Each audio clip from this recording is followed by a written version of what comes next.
The city was slick with rain, the kind that clings to your coat and blurs the edges of the night. Neon signs bled their colors into puddles, flickering like restless ghosts on wet asphalt. The smell of damp concrete mixed with exhaust fumes, hanging heavy in the air like a warning. I kept my eyes on the road, but my mind tuned into the quiet tension, being heavy in the backseat. My passenger said little, just a name and a destination that sounded less like an address and more like a warning. A place where secrets traded hands like currency, and trust was something you left at the door. We moved through streets I knew too well. Flickering streetlights hummed above shuttered storefronts, their glow barely piercing the fog rolling in from the river. The distant wail of sirens echoed through the concrete canyons, like a half-remembered song. Every shadow seemed heavier tonight, every glance holding a question I wasn't meant to answer. I stole a glance in the rearview mirror. His eyes were restless, darting from the window to the streetlights, always watching. His hands clenched the leather seats like a lifeline. He wasn't the first to come to me, holding something dangerous, something fragile. Eventually, we pulled up to a diner, the kind with peeling paint, a buzzing neon sign flickering in time with the humming power lines, and a late-night crowd made up of ghosts and wanderers.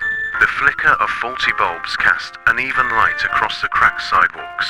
I parked a little ways off, the engine ticking as it cooled, and watched through the Rain Street window. He slipped inside and vanished into the haze of cigarette smoke and cheap coffee. I stayed in the car, the silence thick around me, except for the soft drone of the city at night. The faded red letters blinked insistently above, open 24 hours. Minutes crawled by slow and heavy. The smell of damp wood and stale diner grease seeped through the cracked window.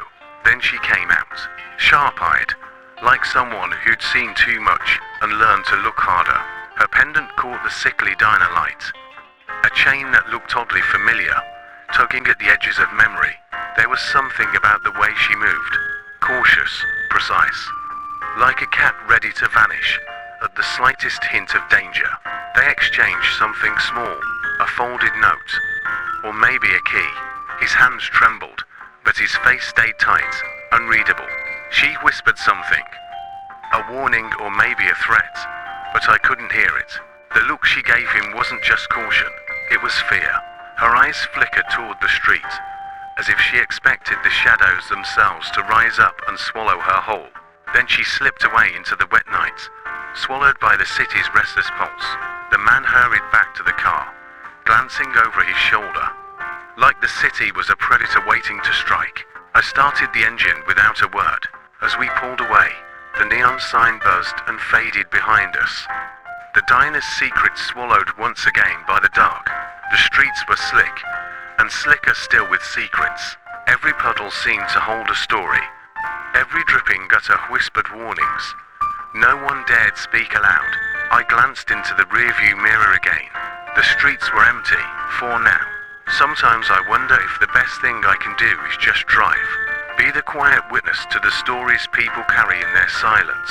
Because in this city, trust is fragile, and silence can be the sharpest weapon. I thought about the woman's pendant, the one that had come up more than once, tying the threads of these nights together, and the man, clutching onto a thread I knew was tangled, with more than just that envelope he carried days before. I didn't ask questions, that's not my job, but I catalogued everything. The cold rain, the flickering neon, the trembling hands, the fear barely hidden behind tired eyes. The city never sleeps, but sometimes I wish it would rest, just long enough to let me catch my breath. The man in my back seat was holding onto something that could unravel everything, but for tonight, all I could do was drive.